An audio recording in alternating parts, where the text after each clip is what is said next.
Tiga oknum anggota Sabara Polres Palembang tertangkap tangan oleh Paminal Polda Sumsel usai diduga terlibat tindak pemerasan terhadap Ridafa Alam 27 tahun sebagai pengguna narkoba pada Kamis malam.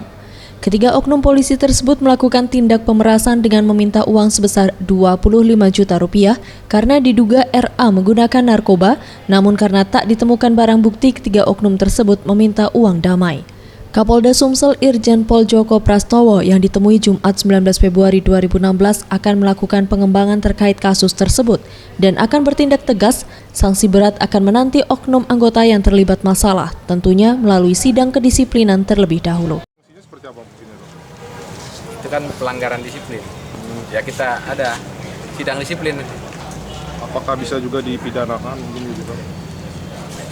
Ya kita lihat itu apakah masuk pidana atau pelanggaran disiplin ya. Nanti kan diperiksa propam dulu. Farel Dusatria, Septiwan Rizky, Sriwijaya TV.